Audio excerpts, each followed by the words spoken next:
Hello, hello, hello. Another episode of the Centre Circle podcast. Episode 52. You've got myself and Isaac. For now. Adrian will be joining us shortly. There was a lot of goals this weekend. And the one game where there shouldn't have been any goals, there was one crucial one. So we're going to go through the Manchester derby this week. Spurs finally getting their grip on the game at home to Palace. Luton almost making something out of their game at home to Villa. Everton being on the wrong end of a smash and grab at home to West Ham. Liverpool getting over the line at Forest, some will say with some help. Fulham continuing Brighton's dismal run of form at home. And Brentford and Chelsea swinging it out to a draw. And Newcastle finding their feet again. So yeah, quite a few bits to get through. Let's start with two very different teams up north in Manchester. Manchester City 3, Manchester United 1. The Manchester derby. Unfortunately, I wasn't able to watch this game. Did you see the game? From start to finish. I was a bit surprised that City it seemed like Man United had City's number. I think the first 3 minutes, City was straight out of the gate, had an opportunity, corner, another opportunity. And then it just seemed like Ten Hag had set them up in a way to, like how Mourinho used to do to Liverpool? Yeah. He'd set Chelsea up in a way to just stop the attack. I don't care if we don't win, as long as you don't win. I don't care if it's a draw, as long as we stop you from scoring. Yep. We'll leave it at that. If we catch you on a counter, then fine and dandy. But the aim of the game is to stop you from scoring. So it looked like that. Man United just set up in their banks of four, and then they were just trying to soak up the pressure. And then, boom, out of nowhere, one kick, route one, Onana's just put Fernandes through on goal. We know Fernandes don't have the pace in his legs. I think it was Diaz that caught him up. It was actually, because I did remember I was saying, Portuguese against Portuguese.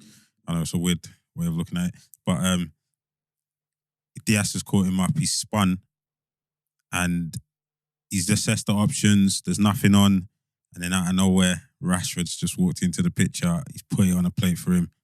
Boom, strike! What a strike! Scored a screamer, wasn't it? Absolute screamer. Crossbar, Tony Yeboah style. Bing, bing, bing. Nothing Edison could do about it. Not a thing.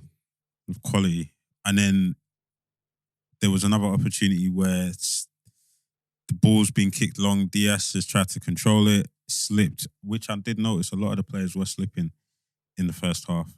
So I don't know if it's a case of wrong-footed, wrong footwear, or the pitch just maybe wasn't holding up the way it should be. Rashford threw on goal again. This time, instead of knocking the ball forward, he had Walker on his back. Now, in a lot of situations, most defenders will crumble when you've got someone that quick catching you up, hawking you down. But all Rashford needed to do was just touch it out in front of him. He's got the legs to at least maintain that 5-yard gap.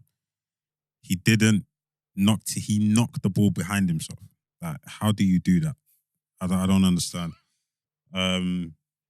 It's mad. Rashford went from silencing the critics to literally amplifying them in the space of 5 minutes. It was just, it was a bit weird to watch. And then from that point onwards, City just grew into the game. And there's only so long you can maintain this soaking of the pressure, right? Sitting in the backs of fours, shutting them down, just shifting across. They call it the crab, going from left to right. There's only so long you can maintain that. Because then you're not putting yourself in the game. You're not putting your impression on the game. Exactly. So you're letting the other team basically do what they want. It's a bit like knocking on someone's door, I guess. If you're knocking on the door, the pressure will buckle at some point. And on top of that, you work harder without the ball than you do with the ball. Yeah. So when you ain't got the ball, maintaining that shape, making sure people watching the runners, getting it like, do you understand what I'm saying? Like, don't get me wrong, Doku had a stinker in the first half, but it's stopping those little triangles. Yeah. Like, you work so much harder without the ball than you Just do doing with the doggies, ball. as we call it, It's nuts. And it was only a matter of time before that was going to break. And it did. The second half came and it broke. But even before Phil Foden's first goal, Yeah. there was a couple of chances. He got Exactly. put through. Anana, people told me Anana made a decent save. When I watched the highlights, I don't think Foden's placement, the finish was the greatest. No. Then Haaland, even the miss in the first half. The miss, he makes that miss at the back post. I mean, I hate the saying it was harder to miss, but if he doesn't shoot, like if he literally just controls it, he scores. Yeah. Like if he doesn't put any foot, he just lets the ball hit his insole. Yeah. Bang. I was surprised that he didn't do that. Yeah. I was surprised that he didn't just even just throw his head at it, or like you say, just stick your leg out. It's like he tried to do the harder thing, which was to get up and get your foot on it. Which, don't get me wrong, it looks better. Yeah. But it was just, I was shocked. But I mean, it was a matter of time before he scores, right? Yeah, and then Foden crops up with the goal 58th minute, I think. Yeah, 6 minute. What a strike. And again. What a strike. Outside of the box. Oh, mate. Top left hand, top goalkeeper's top right hand corner. Top left hand corner. Listen, Phil Foden, he's having a serious season. Yeah. And that whole, to digress a little bit, what I don't like about that whole Saka and Foden thing is that people now start talking, whichever side of the fence you're on, you now start talking about the other player like they're not good or they're not of a level. They're both fantastic in different ways. And if we're honest, if they both played in their favourite positions, you shouldn't even be comparing them. No, exactly. Exactly. They play two very different positions. But I think the season he's having now, and I don't buy the argument people have told me previously, he was a bit part player in City's previous triumphs. But this season he's Man City's guy. He's putting the work in. Yeah. Right? And the goals, should I say, because the second one was just dancing, riding the challenges. The challenge, and then slotting out. In the group, I went in the group and I asked our goalkeeper that's in the group, is it harsh to say he should have or could have stopped it? He got a hand on it. It's not like he had to dive. Do you understand what I'm saying to you? It's like, you know, there's diving across the goal and then there's kind of lifting your feet from underneath you and diving on the spot. Yeah. It kind of looked more like a dive on the spot. I always look at those things and I always ask, do you beat Alisson or Edison with that shot? Good question. That's one thing I always ask. If people say, oh, they're the best. Yeah, exactly. So anything less than the best, you could say someone could have done better. Yeah. So I always ask, like, and maybe I should have asked him, but it's not about bashing the goalkeeper. It's about, do I beat the top of the top keeper in that situation? And if the answer is no, then there's your answer. Yeah. I definitely feel like he should have got to that. Because it wasn't like, and the thing is, he didn't lace it. He's side-footed it. So it's more of placement, more of finesse than power. So that's why I looked at that and I thought, maybe he could have done a better job there. And then from that point onwards, it was all City. It was one-way traffic. They just, it looked like they just pulled them apart. Like a proper just... worn you down. Schooling, kind of. They just pulled. Where's your blocks of 4 now? Where's your defensive block now? And the time is important, right? So you come back after half-time, you go 1-0 up, you're, running your luck a little bit, or your plan's working. No matter how hairy it's been, Foden chance, Haaland chance, your plan's working. Come back, you got 10 or so minutes, and then Foden scores. So you're like, okay, 10 minutes in the second half. Mentality changes a little bit. We're just holding on here, or can we do a smash and grab? And then it's not like they score again repeatedly. Then it's 80th minute when they hit the winner. So now when you're looking at Man City had 27 shots, United had 3. Mm-hmm. So it's almost like when they score, there's also like another punctuation. If they had scored 56 and 60, okay, maybe there's a bit more time, we can get one back or whatever. But where they've scored has just killed them. Yeah. Absolutely killed them, right? Because as you say, the tide was turning. Where's your banks for now? You're not set up to proactively go and try and win the game back. Yeah. So you're hoping for a smash and grab when they're on top at 1-1. Which is just crazy to me. Man United hoping for smash and grab. Wow. And then they score at 80. So then your smash and grab now, early results of the draw. Yeah. so it's a lowercase smash and grab. So I think that's interesting as well. And then obviously Haaland scores the harder chance. But the 90+1. So did you see that? You said you saw the highlights. Did you see that goal? Yeah. Amrabat dilly-dallying on the ball. Bro. Do you know what's mad, yeah? As soon as I saw the first touch, I said, he's lost it. I thought I was sat there, I saw the first touch, it was baggy as hell. I said, he's lost it. And then I saw what happened, and then I see Haaland through and goal. I said, yeah, it's over. One of my very good friends, he put his Man United fan, he put a message in the text who said, Amrabat should never play for Man United again. My thing is, I feel for the players. I do feel for the players sometimes because the team is playing a certain way, the team's playing at a certain level, he's not played that much. Then you come into a game like that where he doesn't make a mistake that is out of this world. He doesn't make a short pass back or whatever. But it's against City. You play for Man United. It's just... And then to my point about, at that point, however unlikely, if we do something and they fumble, we can get a 2-2 or something like here. And then you do that and the game's lock up. Absolutely lock up. So I do feel for him a little bit. And at that stage, I don't know what you're doing there. You lot are not I don't think they really did a whole pass out from the back business. Just get rid of it, mate. Yeah. Well, even if you bottled it and just passed it to someone else. Even if you just went back. It was a mess. And I felt, do you know who I did feel sorry for? That lad, Forson. They brought him on again. Yeah. And again, it's in a situation where the team is outrun. The rest of the team's not trying. They've stopped trying. The game's done. Like, what do you want me to do here? Like, what are you expecting me to do here in this situation? They brought in another youngster as well, Cambrala. Yeah. I think he's right back. They put him right back. They brought him on, and he's just, again, doggies. He's running around chasing the ball. The ball's just getting bopped around him. It's like, I'm trying to, as a kid, that must be so demoralizing. Yeah. These are your minutes. These are your opportunities.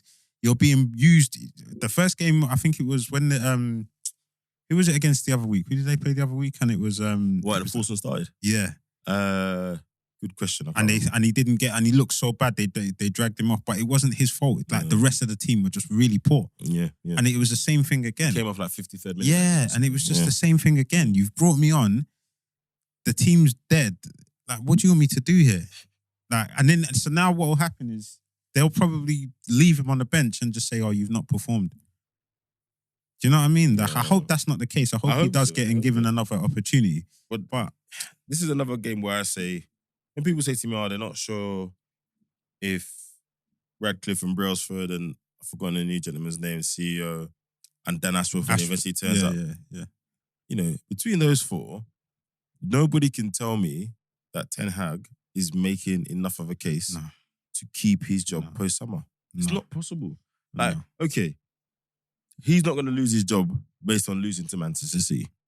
Granted. But the how, the stuff you mentioned, the setup, and I'll always say his contribution to where they are today through both his management of the team, so whatever style he is or he's not, and he'll say, okay, I think I wasn't going to come here and play the Ajax style because I've got different players. That's fine, mate. But you've also brought in a lot of players. You've had a very influential hand in who's come in and why. And most of them haven't worked out to the point where the players who are performing for you now were already here. They were in the system. So it's every week that kind of goes by. And I know Højlund's a big miss because he's been firing. But I don't think you get to miss a young 21-year-old striker that much when you spent 500 million quid or thereabouts, right? I agree. So I just don't see how they could, even if he gets Champions League, goes back to my other point, that shouldn't be a reward. It should be like, you know what? Thank you. You dipped and you came back up and we've got Champions League and we'll get the money and we'll crack on from here. But you gotta go. We need to bring someone in that can really take advantage of that. I genuinely can't see how he survives past the summer. I agree with you. I agree with everything you just said. He's not implemented any kind of set style of play or philosophy that would make you think, oh, if he had one or two players, you'd take it to the next level. It don't even look like that. It just looks, they look devoid of any kind of hope or progression. So a club like that, a club like United with their stature, it's not possible, man. Yeah, and I think the other thing as well, from an asset point of view, so you landed a club, you look at all, they do the financials and your squad set up, paid a lot of money for Anthony. Okay, he's not been great. He was Ten Hag's guy from Ajax. Could you have done more with him? Okay, but he's here now. You're not going to recruit the money you paid for him. He's probably on decent wages. You've got Jadon Sancho. Again, another big signing. Cost us a lot of money, another asset. He's not here. He's in Dortmund. We're not going to recruit the money. We're not going to...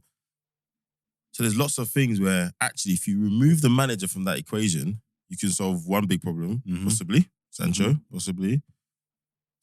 Then you can maybe repair other things. Apparently had an issue with Varane. There's changing the manager doesn't guarantee anything, but it just seems to be something that will help you solve a few problems. Yeah, like a common denominator. Yeah, where a few issues. Keeping him may solve one problem of instability or something else, but then doesn't eliminate other problems other issues that are probably harder to solve and more detrimental to the team. Greenwood is going to come back, I reckon. By the way, that goal, you see his goal? He's talking. Yeah. So I just think everything points to getting the right manager in. Then that's what's coming in and making some difficult decisions about who leaves and what haircut they take, and they just rip the plaster off and take it now. If it's Anthony on loan back to wherever it is, and getting a manager in. So, to that point, let's say Ten Hag goes, and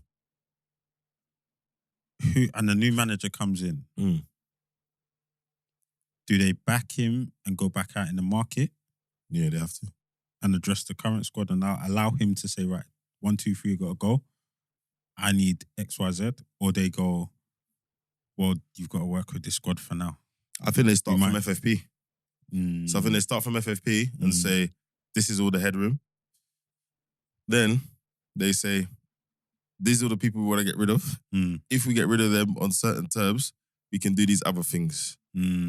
Plus, you need to use the youth and that. So that's what Ashworth, I think, is if anywhere he's been and he's got confidence to work with, the youth always play a part. Yeah. We've already seen a little bit of that at Newcastle. We saw that at previous teams. And also, he has been at clubs where he's had to go and find gems. And, and find look at Brighton. And I know Brighton, a lot of it's the data and stuff, but he did, he was at West Brom and had a bit of success. He had some time with England. So I think it's FFP. If we change the manager, there are some diamonds here we can polish. Sancho, possibly. Maybe there is someone that can unlock Rashford. All of that stuff. You never know, bro. They might be cutthroat enough and be like, bro, Rash, you can go. And I wouldn't... The way he's performing? I wouldn't blame them. I think if they're going to do this thing properly, I think in the next 2 to 4 windows, you see some real major Big surgery. Changes. Yeah. But to your question, I think how they do it will be FFP first. So right now, they're probably giving Ten Hag all the encouragement he needs, whatever, to just get them to Champions League. It looks like, if Arsenal turn around the Champions League 2-legged, Liverpool are going to go through. Like, it looks like seeding wise, England's going to get that 5th place. You lot do your thing in Europa, Then I think your question changes a little bit. There's a little bit more revenue to play with, etc. Yeah. So yeah, that's gonna be. But I think Ten Hag's got to go, man. I agree. He's got to go. I promise you, if you'd have watched that performance today, you'd have. It wouldn't have been thinking. I think he has to go. Yeah, he has exactly. But again, another strong performance from City. They march on. If we look at the table after this round of games now, Arsenal going to play Sheffield United tomorrow at home. But as it stands, Man City are 1 point behind Liverpool. And as we've talked a few times, City still have to go to Anfield. And if Arsenal win tomorrow, that brings them to 2 points behind Liverpool, 1 point behind Manchester City. Do you think this victory has done anything for the momentum of the title race? No. I think it's too early to I think we've all got this mindset that City may stumble somewhere, but they're going to win. And it's weird. Now you ask me a question, I'm more thinking that a Luton or someone is going to spring a mad draw against City or something, rather than Man United were going to do anything today. So I think we're all kind of expecting... Everyone is a neutrals. Like, Man City are going to win when are Arsenal and Liverpool going to stumble. Yeah. Because we're so used to them steamrolling. But I think there's definitely another draw in City, and it's not Anfield. I think Anfield somebody wins. I don't know who. What about Arsenal? Because they've got you somebody wins. I think somebody wins. Yeah. That's 2 weekends away, isn't it? Yeah. I think somebody wins. I think City's draws come in somewhere we don't expect it. If I look at their fixtures... I heard that. You got Liverpool City on the 9th, next Sunday. You got Brighton Man City is a postponed game that needs to happen. I know Brighton aren't in great form, but again, you got City Villa. That's what I'm saying. So they play Arsenal, then play Villa in 4 days. They play Arsenal on the 31st of March, then they play Villa on the 3rd of April. They got Luton at home. Again, not expecting much, but still, it's those games. They've got Luton, Forest. Even Spurs away. Yeah, that's what I'm saying. Spurs away. Yeah. So I just think it's the games we're not expecting. Yeah. There's going to be a draw. I don't know about them losing. There's going to be, I think there's another draw in them, and I don't think it's the games we think. Yeah. So look, I know everyone says they'd rather be in front, but yeah, I think for Liverpool is, as it stands now, you do your job, you win the league. Yeah. But it's hard. It's hard. 11 games, course, man. It's hard. 11 games to win 11 games straight. Because essentially, that's what it's going to have to be. And part of those 11 games is beating City. Yeah. But if you beat City at home, you deserve it, man. With that level of pressure, with the players you might have available, I don't know what Salah's injury is saying. I don't know what Darwin's just come back after the hamstring. Yeah. Jota's out still. Is his season done? I think you can say that he's probably last 3. Yeah, probably. Alisson's not due back until the last few. That's what I'm saying. Salah was due back yesterday, but they've pushed it. You don't want to risk it when it's next week. Exactly. So with the team, you might have to play Bradley. You know, there was another youngster yesterday. Lee Clark's son. Yeah, Lee Clark's son. Yeah. I forget He looked all right. And again, don't get me wrong, these are good players, but when he now has to do what he did against Rodri, where Bradley's got to figure out what Doku's doing or Grealish is doing, that's when you say, okay, it could be tricky. It's a different story now. I think for the race to be anything but City or Arsenal, to be anything City or Liverpool, I think we need a draw next week. Yeah. And then that puts you guys on the same point.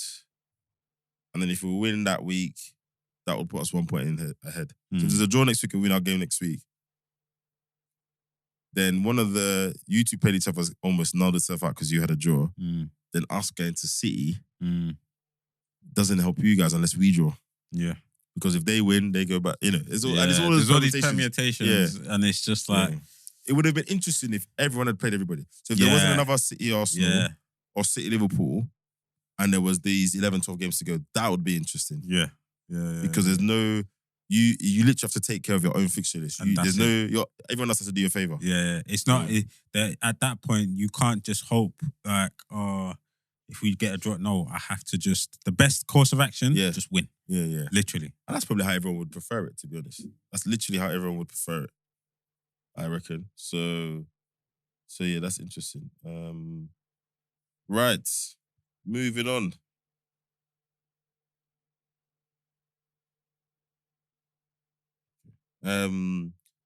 Spurs 3, Palace 1. Again, I don't want to say smash and grabs this weekend, but there were a lot of people who left it late. Palace are perilously, they're dancing with danger. They're dancing with danger, but I didn't expect to get anything out of the Spurs game. Spurs started with Brightly, Werner. I don't know if you saw Timo Werner. I don't know if you saw this game or the chances. I didn't. He had an early chance. He's put through on goal. And it's one of those ones where people say the strikers had too much time. And he's running through on goal. If my memory serves me correctly, just after the halfway line, I think Son's put him through. Great first time pass. I think it was Son left footed. And as he's running through on goal, I'm not in the stadium, my car. I'm sitting at home and I'm like, you're not confident. You're not confident. You can just see it. You can see it. Yeah. Like, you're not confident. He tries to round the keeper, and it just doesn't work. So I'm like, okay, right? So that's his early chance. And then Son hits the post. It's like, okay, Palace, is it going this way? Then Eze. The free kick. I did see that though. Mate. I mean, how long can they keep him? Seriously, how long can they keep it? So it's the whole Zaha it's a dilemma again, isn't it? Where Zaha was performing so well for Palace, and it was like, how long is he going to stay? And then United came in, and obviously it didn't work, and he went back. But for Palace and Eze, if he leaves, it really has to be the right situation. It has to be the right situation. Yeah, I agree. Because he's got something so good. And I think this was the same with Zaha as well. You're the star of the team already. Yeah. You're all right, cool. It's not a big team. They're not challenging for the title. They're not in Europe. But your situation is set up where you're the man of the team. If you leave now, it has to be the right setup. Zaha going to Man United just clearly wasn't the right setup. Someone like Eze, I would hope it would be, if it was like a Tottenham. Yeah. But there's a need for him. Yeah.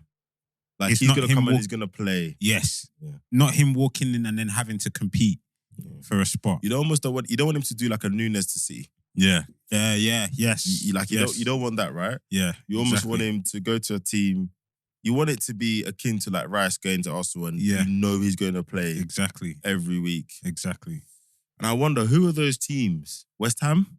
Yes. You know, West Ham. Yes. Said Ben Rama's, you know, he's not favoured. No, he's gone. He's gone. He's at Lyon. Yeah, he's at Lyon. Paquetá, he plays in that role, but he's different to Eze. Mm-hmm.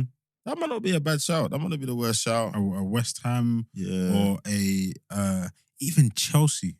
Yes. In their current state, there's not a winger in that squad better than him.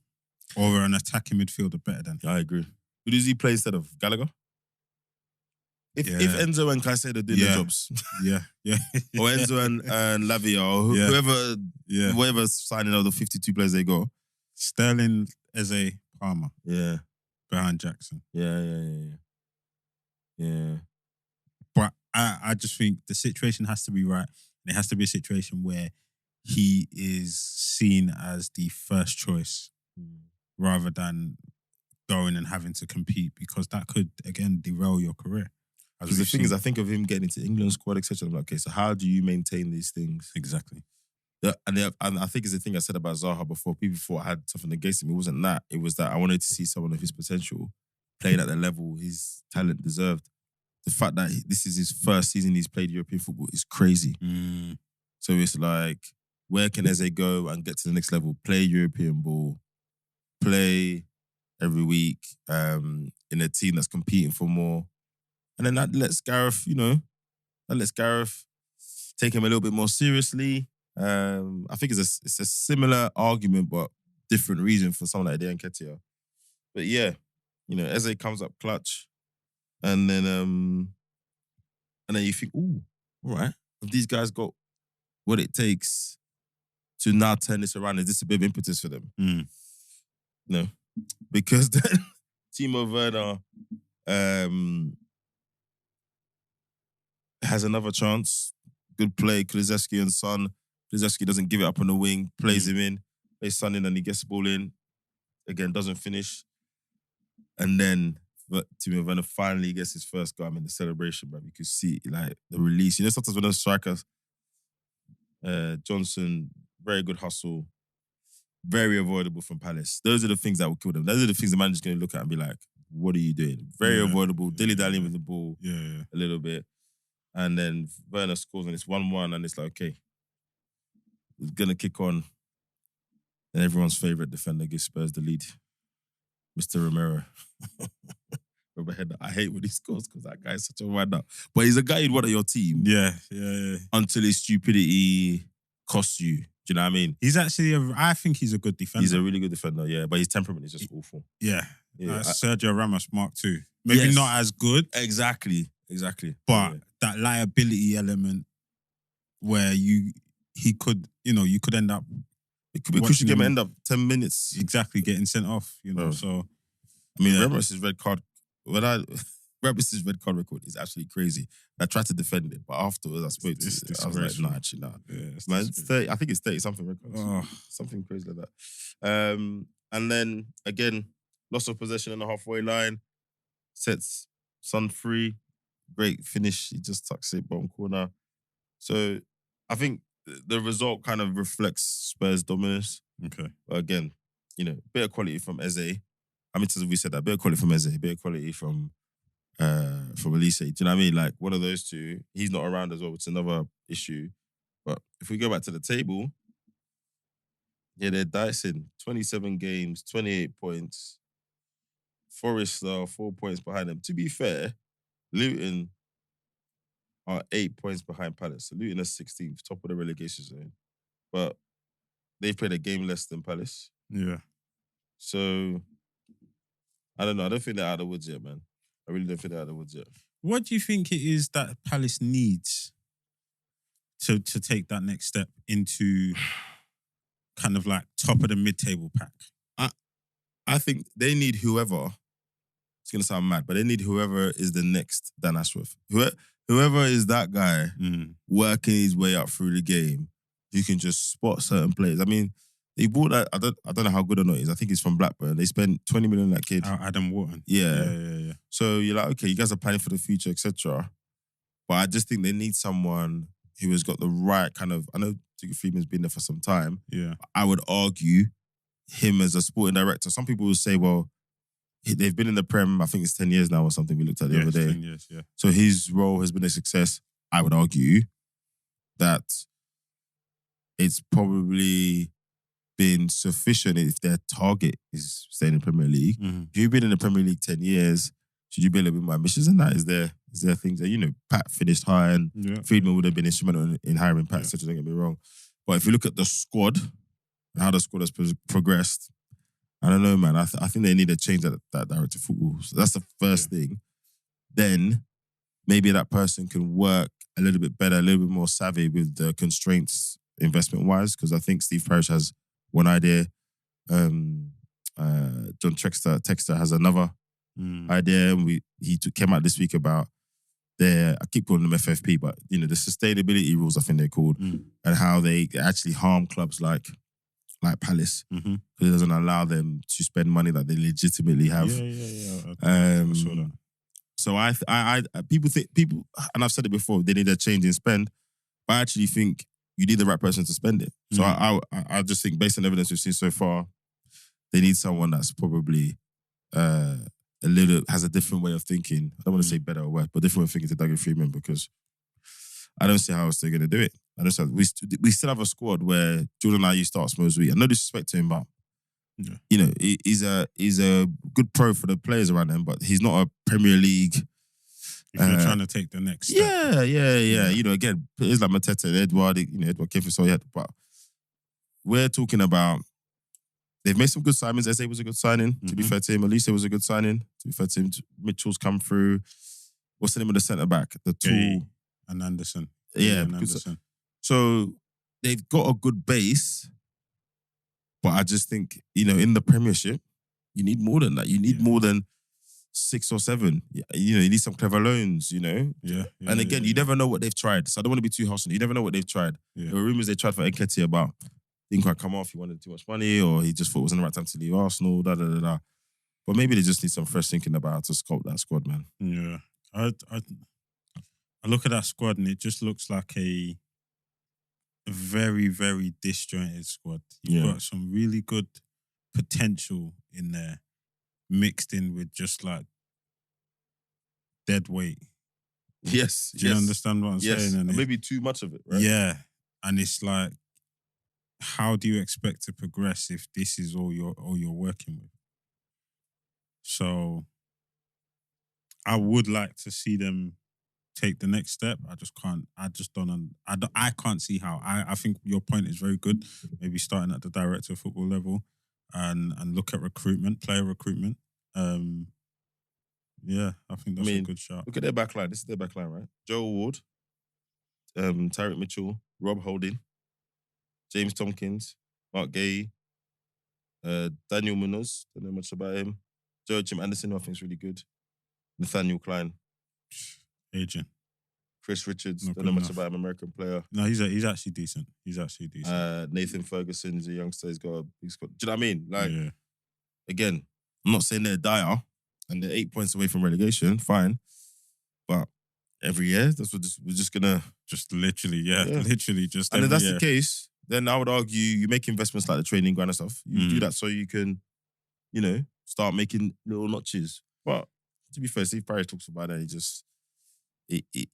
just feels like the race is getting harder and harder every year. But then to that point, then if you can't spend the way you want to spend, like you said, spend on the infrastructure, go back to the youth, go back to developing your youth.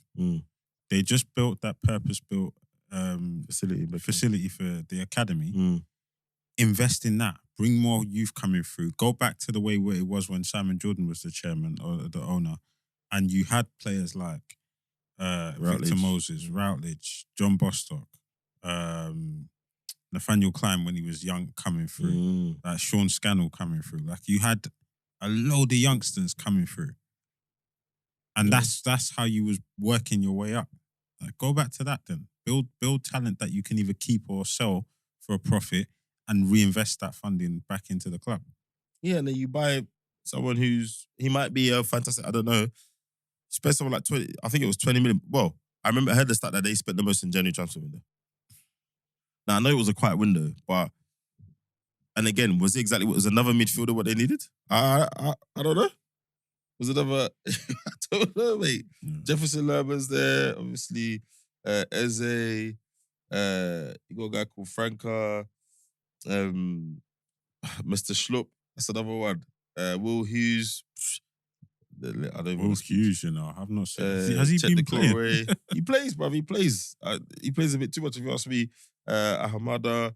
So I don't know. I just think Reed Ward, the Dutch guy, he's had a bit of a stop-start. He's there. I know what you're talking about. Yeah. So I don't know. I definitely think a change of football leadership there might be the answer. Yeah. Because you know what they say. You do the same things, expecting different results. Insanity. And we saw that. Again, Roy came in, fine, got the lift. Why did you keep him? Thanks, Roy. But again, they might come back and if Steve Parish and Friedman were saying it, they might be like, well, guys, we looked at the market, better than what was available at the time for what we have. I don't know because other people got managers who were available. No, where was what's the Wolves manager's name? Gary O'Neill. Gary O'Neill. He was out of work in the summer. There you go. No. There you go. So there were people that where you could say, look, come here and work with a couple of the brightest talents in the Premiership right now, right? a young English centre-back who's a mainstay in the England squad. He's going to go to the Euros. I don't know if the pitch that you can give Gary O'Neill is worse than the pitch Wolves have given him, right? So, I don't know. There's a few things that say to me, yes, they've done some good things, but to your point, to get to the next level, I think there's a change in football leadership there. And we've publicly seen a bit of a difference in how John Textor and Steve Parish want to move them forward. So we'll see. But people will tell me, mate, right now, it will be 11th year in the Prem. So what? I'm like, fine, you stand still. Eventually you get passed by. Right, bingo, spot on. And I think if Palace dropped out, I don't know that, they don't have massive gate receipts, all that stuff. I don't know if they power straight back. I don't know if they power straight back, mate. I'll be honest. I don't know if they do a Leicester or something. Leicester are going great guns. I don't know if they do that. So it's all well and good saying we was in the Prem for how long. Like you just said, you've built that. If they drop out, it could be crazy. It could be real crazy. It could be real crazy. Speaking of teams dropping out, Luton 2, Aston Villa 3. Every week I don't put Ollie Watkins in my fantasy football team. He lets me know about it. This was, when they say a game of two halves? Yeah, definitely. An absolute game of two halves, because that first half, Luton just looked so poor. Yeah. So poor. They look like a team who was where they are. Yeah. Like, this is why you are where you are. They looked so bad. But then the second half, it game flicked and Aston Villa looked like they'd clocked out. They looked like they went 2-0 up and thought, yep, game's done. And then you're like, well, Villa, you've played well, but because we've been seeing some spirited Luton performances, it just was a bit of a shock. It was it's easy to be like, oh, well, they're the relegation team, but of late, Barkley's been performing. Morrison, even after Adebayo got injured, you think, oh, so a team like Luton losing someone like that, man. No, they've been all right. They've done their job. Tahith Chong stepped up. Kabore, like they're players are pulling out performances as and when needed. Nah. But is that Rob Edwards and his coaching? I would say so, man. I would say so. Because I don't know if I believe, Barkley aside, I don't know if I believe the players are good enough. No, but I hear what you're saying, but good enough to do what? Good enough to stray from... All right, good enough for their coach to say, right, we're set up, I'm setting you up this way, I need you lot to go out and do something and play make or game change. Yeah. I don't think the good players are good enough to be playmakers in this league. So it's interesting.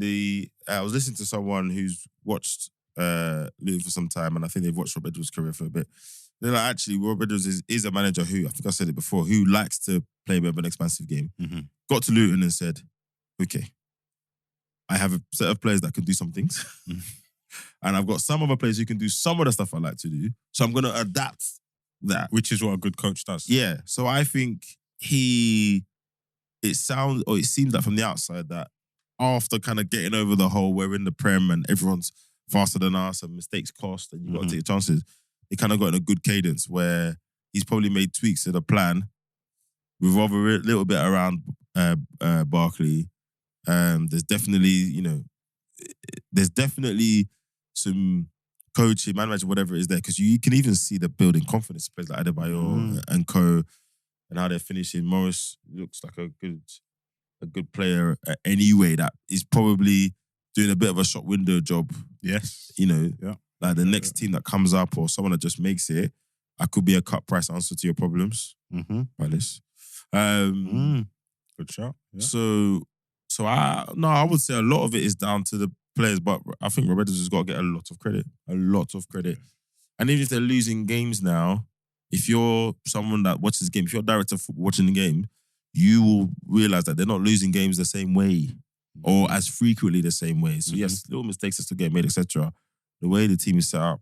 I mean, to peg back, listen, even the Unai Emery team, no matter organised to win a venture of their life, to peg them back 2-2. I mean, Watkins scores a head out from a corner to make it 1-0. The second finish, absolutely tidy in off the post. that was kind of poor defending. He had a couple of other chances as well. They were absolutely sleeping. Then Chong gets one back, scrappy goal, but you get those back. Morrison equalises. So again, even that keep going and they're at home and the ground is small, but bruv, them fans are there. And then, Villa have conceded from 2 set pieces there. Again, I don't think that's a coincidence. Yes, you could say Villa's bad defending, but they've executed their set pieces. And then Villa just last minute they pulled it out of the bag. The 2 subs combining Diaby to Dean at the back post, and it's just crazy. It's those small margins, isn't it? It's those small margins in terms of like falling asleep, not having the wherewithal to just be switched on for the full 99 minutes these days. Bro, and the problem is at that point now, Nottingham Forest lost yesterday. You get your draw, you're 3 points away from them. Exactly. Their goal difference between the two is only 2 goals. Exactly. So all these things start counting. They start adding up, yeah. And Everton are just 1 point ahead of them with 25 points. So you start saying, oh, okay. So, of course, it goes without saying every point counts for them and stuff like that is gonna hurt them. But there's definitely a few players in that squad that made a good account for themselves. Ross Barkley's redemption arc is a thing. Yeah. Like I said, Morris has put himself in a window. Rob Edwards has definitely put himself in a window. Yeah. So yeah, but Villa march on. Ollie Watkins is on 21 goals for the season now. Second to Haaland. Yeah. Do you think he's played himself? I think he's played himself into the Euro squad. He has to. But he has to. Contention for a spot.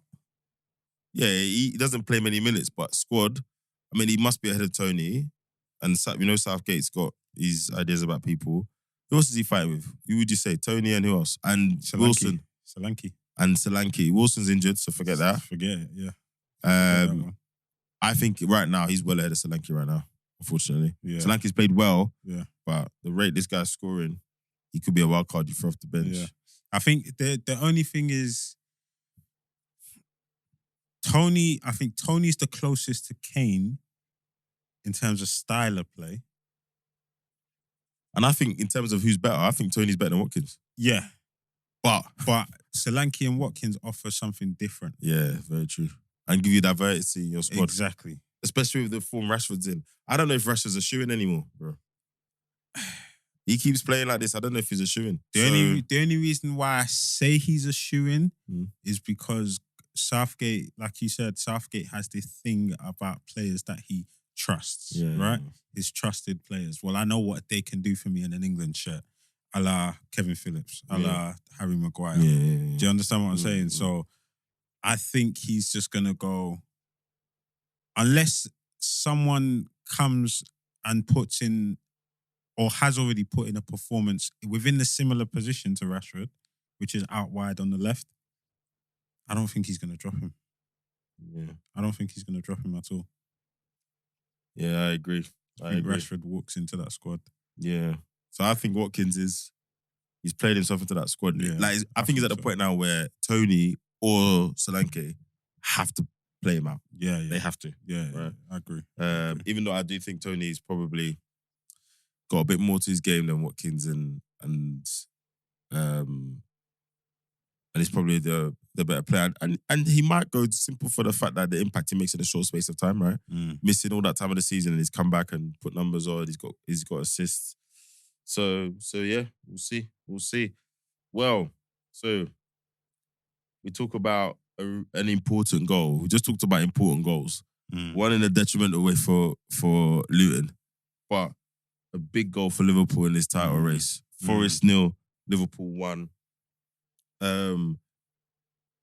Again, I think, Liverpool dominated the game, but the moments, a typical Elanga chance, they put him through pace. He misses a one-on-one. He had a few chances, Elanga. Man. He had a few chances. Early miss. He misses that one-on-one. Then Liverpool have 2 chances from Diaz and Robertson, but all hands on deck defending, everyone flying in. And then Elanga misses the target entirely again. And you're just like, what? Yeah. And you're thinking at this point, those are two chances where you hit the first one, he hits target, but he hits it straight at the keeper. He needs to finish that. Yeah. You could be 2-0 up against Liverpool at home. And Nuno's just shutting up shop at that point. Keeper saves from Nunes, and you're thinking, okay, it's 1 point apiece here. Then the ref. The thing is, this is one of those things where the mistake in itself isn't that big. It's a silly like, I gave it to the. It's not that big, but the time of the game, the nature of the game, it's a relegation fighting team. It's imagine if it went the other way and Forest scored. We'd all be like, boy, if Liverpool don't win the title, because then you don't get those 3 points. And what are we looking at today? We're looking at Man City being 2 points ahead of you. Exactly. Arsenal 2 points behind you. We win tomorrow. They're a point ahead. Yeah. So at the time, so I can understand Luton being absolutely agreed. And I think these are the basics referees shouldn't be getting wrong. Humans can make mistakes. But what I don't like is when it's refs, it's like, they're only human. But I'm not saying, but let's call it was a massive. It was a big mistake. It was a small mistake with massive consequences. Yes, yeah. Greatly put. Yeah. Because then that position, Nottingham Forest probably made a couple of mistakes that led up to it. Yeah. And then, McAllister swings in a left-footed cross. I think under the pressure, McAllister done really well there. I think Henderson doesn't do that. He probably passes it wide or back. And that's, again, that's why I put Alexis in my 11. But I think under the circumstances, he done really well to shield the ball and then dig out a cross. Right? Top players in positions of pressure consistently deliver or consistently perform at a level where you can say, right, that's a top player. Right? And Nunes, man. He's a proper enigma, man. Yeah. You put it on a plate for him in a situation where he doesn't have to think, he scores. But if you give him time, he starts to do a bit too much thinking. Yeah. Well, I mean, we dug it out. Those are the results you got. Like when you look back, if you guys win the title, you look back. It was that 1-0 2 there. points. It was this game there. It was this game there. So, I think he done well. I don't really have much to say about that performance. I think in terms of the title race, it was a big result, but it was kind of eclipsed when City just did what they did to United. Because it was City just turned around and said, watch this then. Well, 3 points is 3 points, man. Exactly. 3 points is 3 points. 3 points is 3 points. I think the important games is Liverpool still got to go to Everton, so we still got the derby. Yep. We've still got to play City.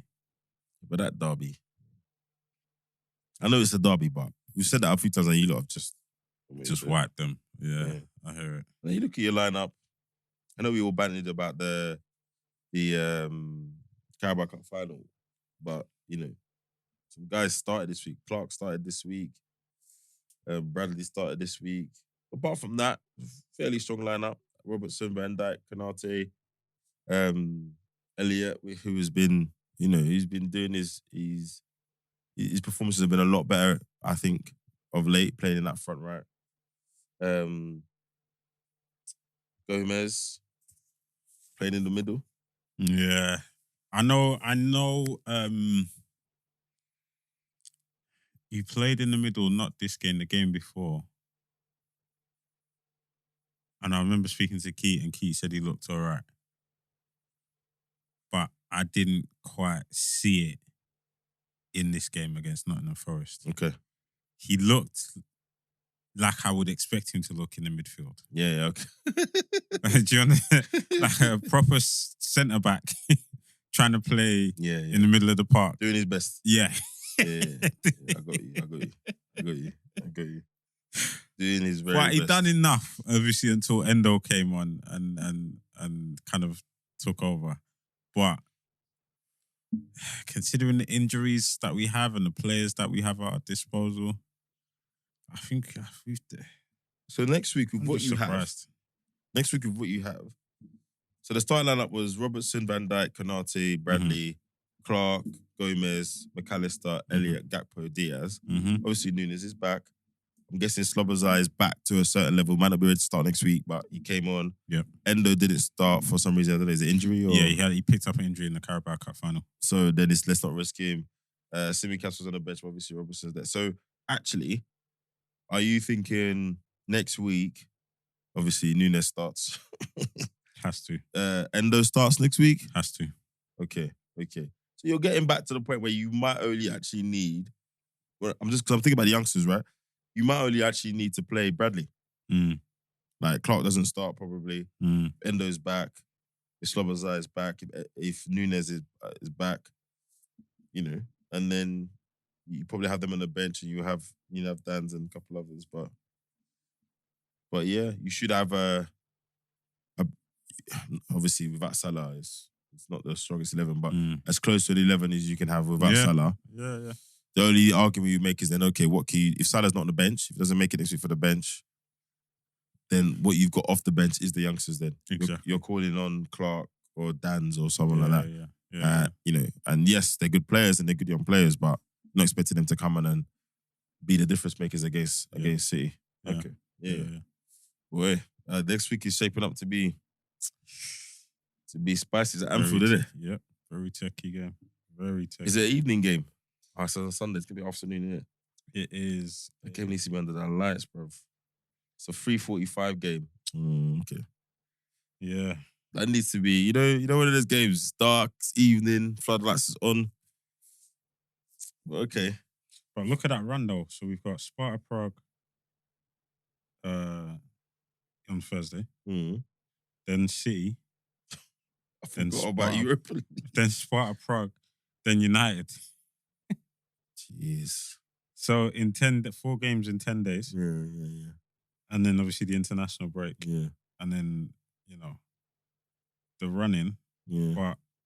But even that is very touchy. Because in Europe now, who do we play? Because that, obviously you want... all them lot are starting on Thursday. Dan's... You think if there's the young squad... all of them. Bro, just don't lose. Bro, nobody can get injured before Sunday. Yeah. Nobody. Yeah. I agree. That's first leg for you lot, right? The Sparta Prague game. Yeah. And we're away. And there's no away goals in Europa League.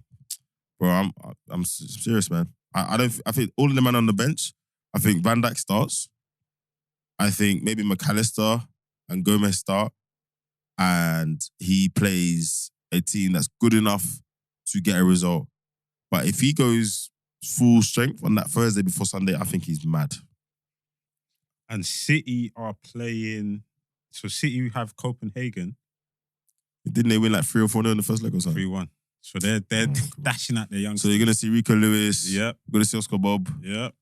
Yeah. We're going to see all of them lot. And they're home. Yeah, and whoever's not starting on Sunday is starting against Copenhagen, basically. Exactly. You might not even see Haaland play. Yeah. I don't think we will. Yeah, I don't think we will. It'll be Alvarez and... Yeah. Nunes will play. Weekend side. Yeah. All of that. Or as weak as that. All of that, bro. At home to Copenhagen with an extra day's rest. Yeah, it's not. Yeah. But so the only thing is that they've got to come to Anfield, and they've not beaten. I don't think they've beaten. You have to go to Sparta Prague. Yeah, the last time they won at Anfield was 2021. Yeah, Sunday. Yeah, we got to go to Sparta, Czech Republic. It's Mother's Day, but I need to make sure whatever I'm doing my mother's before or after, boy, because my mum will even watch that game with me, mate. That's how big a game it is. That's exactly what we'll be doing. That's how big a game it is. We'll be locked into that one. So yeah. No, and it's nice to have that, and after that game, it'll be 10 games to go. Yes. So... Yes. It's interesting. Who've Arsenal got next week, actually? Next week, Arsenal have Brentford at home. Not a joke. And we'll play at 5:30 on a Saturday. So yeah. Interesting. So you'll have all right. So you've got Brentford, Porto, and that Porto game's important. Yep. Oh, but then you've got the international break. Yes. Okay. Do you know what I mean? Yeah. So just speaking. So let's approach that one, right? After Porto, you've got what? Pretty much 2 weeks to prepare for the City. I don't like it. Why don't you like it? We seem like a team. Well, I don't know. Some people say, look, after your Dubai break, look what happened. But we're in a rhythm. I don't want it to stop. I get that. Well, let me say that. Let me talk after Sheffield United tomorrow. But we're in a rhythm. Don't want it to stop. But at the same time, it's not really a break for the players, right? Because we've got lots of players that are going to go and play international football, right? You got Saka, you got Rice, you got Odegaard, Jesus, all these players. So they won't be rested. So it kind of is what it is. I think if there's going to be a weekend or some games or a game day that we're not going to play, like a blank game week or whatever, then good. Let some people get some rest. Let Saka, all these players that play massive minutes, let them get some rest. And maybe people like Jesus will be back properly from injury, etc. So initially I didn't like it, but then I realized it's not that Saka's going to be doing nothing. He's going to be yeah. But yeah, I don't want the momentum to break. So yeah, let's get these next 2 games out. Sheffield United, Porto, Brentford, do the international break. And then when we come back from the international break, it's Chelsea at home. Oh no, we don't. Yeah, so that match weekend of the 16th of March, we don't play. Mm-hmm. So again, you kind of take it literally easy. Nothing. So Brentford will be your last Prem game. Yeah, until the end of the month. Yeah. You know what? I'm easy with that. You come back, and it's and you rolling. And then you gotta go to the Etihad. It's match day 30 or 38. It's eight games to go. That is a big game. And I think the picture's a lot clearer at that point. You think so? I think so. Because we've already had one of the heavyweight battles, you two. Yeah. So that tells us either way. Okay. If you lot win. Because City could lose to us, beat you, or beat us and then lose to you. Exactly. Okay. So that's what I'm saying. Whoever wins the Liverpool game, it's like, okay. So City then either cement against Arsenal. Yeah. Or if they lose to Liverpool and Arsenal, then it now becomes a Liverpool-Arsenal City. Do you know what I mean? It's just so many things. So I just, but you get a draw next week and then we beat Brentford, then all of a sudden the Arsenal City game is now, don't bottle it. Which is a different psychological thing. You know, did they have PTSD from last week? From last season, sorry.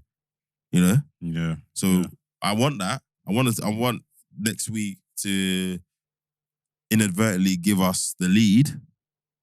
But then you got to go to Etihad and keep them all quiet for 98, 100 minutes. So, and there's everyone's a year older, Rice, a few people's here. So we'll see. You know, Katimba coming back mean that we've got an extra card to play. You know? So we'll see. It's next week, 5:30 next week. Then we're having a slightly different, very different convo. Yeah. I'm with you on that one. It's going to be really interesting to see. I mean, you lot's games are techie anyway, but yeah, this time it's Klopp's last season, all of that stuff. The last time him and Pep are going to face off at Anfield. There's just so many things to it. You know, the media build-up's going to be blah, blah, blah. They love to add sauce to it and then act crazy when managers are, so there's all that stuff to it. So yeah, it's as a neutral, let's just deal with them at 5:30, then I can just sit down and watch the game and be like, right, what's happening? Yeah. You know? The NLD, North London Derby. Yes. Is that at Emirates or what? Or I'm sure it's at I want to say it's at Spurs. I want to say it's at Spurs. I'm not even checking for that game, bro. I'm not even worried about them. Not even in a disrespectful way, but I just think if we play how we're playing now, it's different levels. Yeah. It's different levels. That's interesting. Okay. Well, yeah. Next week. Next week it's all like. Can't say it enough, man. It's all. Yeah, it's at Spurs ground. It could all 27th be of April. very, very. And that North London derby is match 35 or 38. It could all be wrapped up by So then. it's all exactly. Yeah, by that time, it could just be Liverpool and Man City swinging it out, right? Yeah. But that weekend, you go to West Ham away, and you might have nothing to play for, and then City go to Forest. All right. So yeah, man. Twists and turns. Right, so just covering the other results quickly. Bournemouth got another win today. Mm-hmm. Beat Burnley 2-0. I'm not going to bring up I've not seen the game or the goals. Burnley deserve to go back down. Company deserves to get sacked. I'm sorry. They look you know terrible. what's funny? The stats. They look terrible. Really? They look terrible. Regardless of what the stats.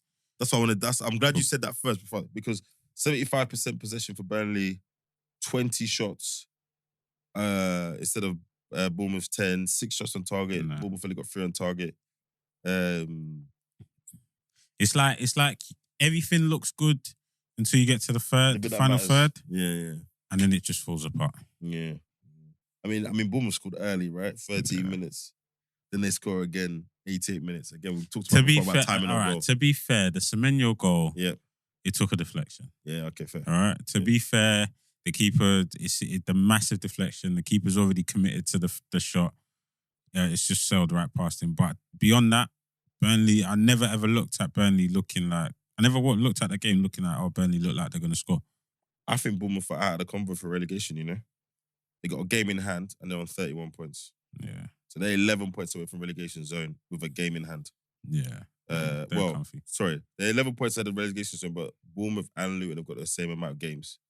But they got a game in hand around the people around them. So Palace are below them, 3 points behind. Fulham are 4 points ahead. So I think, you know, as long as they don't lose that game in hand, I think they've taken themselves out of the combo. And then Fulham 3, Brighton 0. I don't know what is going on with Brighton. They've lost 2 out of their last 5. They've only won 2 out of their last 5. I don't know, mate. But this was a real beating, and it could have been more. It could have been worse. Fulham missed a couple. Wilson seems to be doing well out of Fulham. Yep. He's the one that went from Liverpool to Bournemouth, right? Yeah. Okay. Wilson and Rodrigo.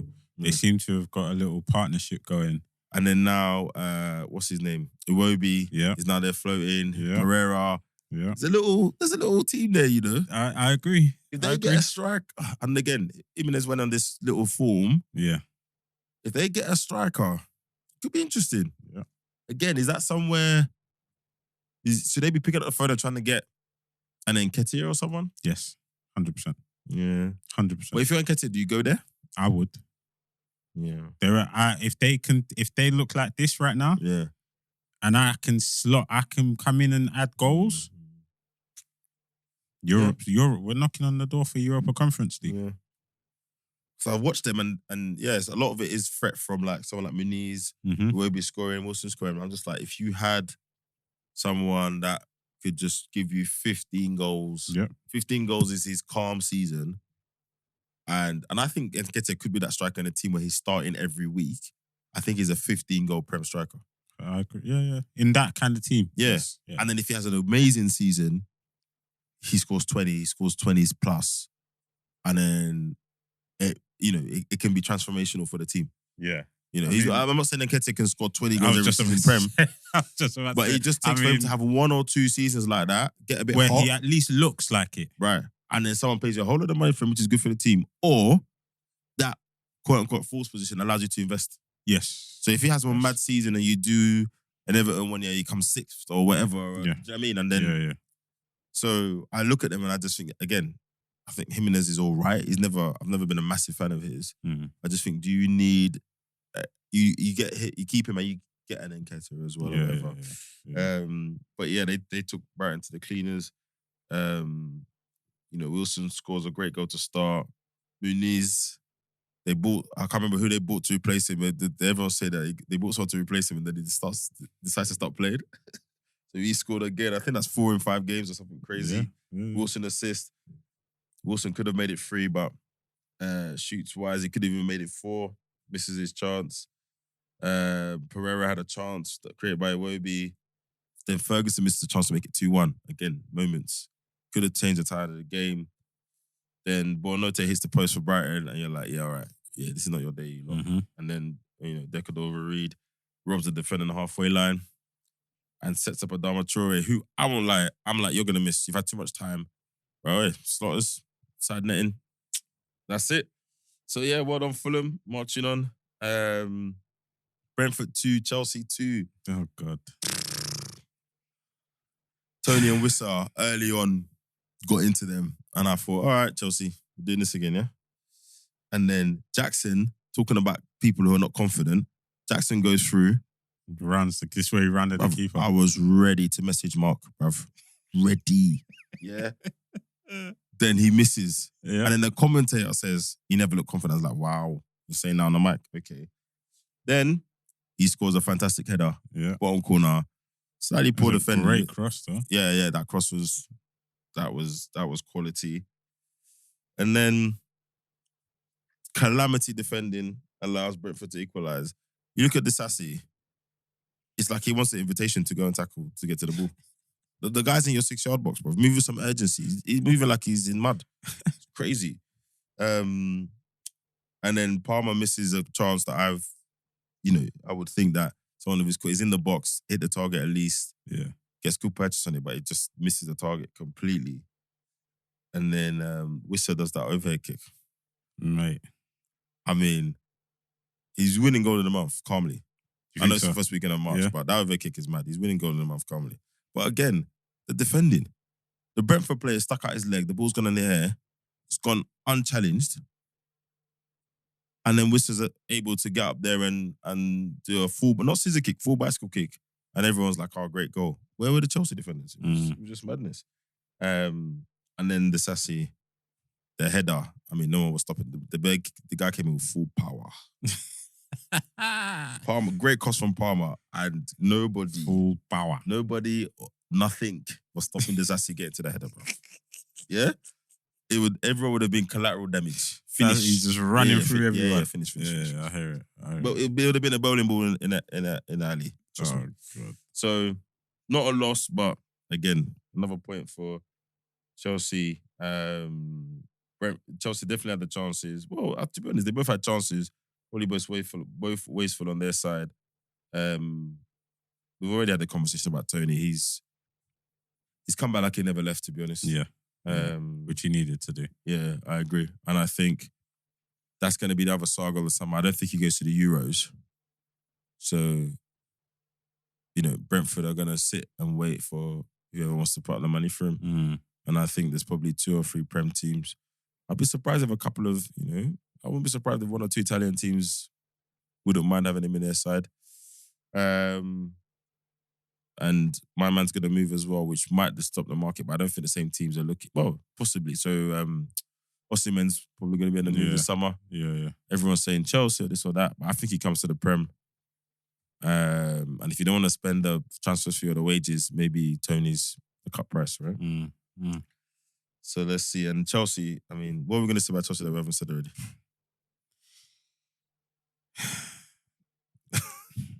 I don't know what to say.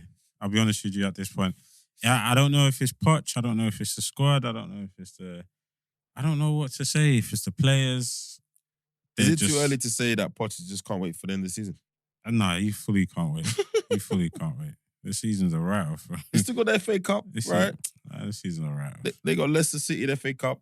So I'm not saying he's going to win it, but he gets to this.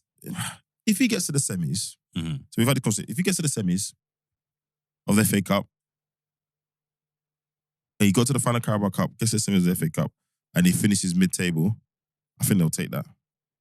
It might not be enough to save him because of how he's got some of these games, excuse me. But he could have a combo. Could have a combo. 2 deep runs in both cups. Lost the final, like, on penalties. No, on penalty. Sorry, at the death. Mm. Semi-final. If you get to the semi-final, it will take a Liverpool or a City or someone to knock them out. Mm. Like, what are you gonna say to him? Yeah, fair enough. I So mean, he better keep going with that. They're 11th, 2 points behind Wolves with a game in hand. I mean, if they're sensible, he could be saying, I finished top 10 with all the disruption and got to a cup final and did a very good run in the FA Cup. I think maybe he keeps his job. Possibly. But next year, he doesn't get Champions League, he's done. Next year, if there's even any wobbling, Christmas, he's gone. Yeah. Out. And then, lastly, Newcastle 3, Wolves 0. Newcastle, I mean, Jekyll and Hyde team, but back up to 8th, 40 points. They could trouble West Ham. They should be fighting West Ham and Man United for the Europa League spots. They're not getting Champions League. That game is over for them, I think. They're 10 points away from 5th. And Tottenham have a game in hand.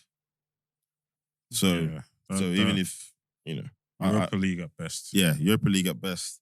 But yeah, some Which decent would be goals. more realistic, to be honest, for them. Yeah.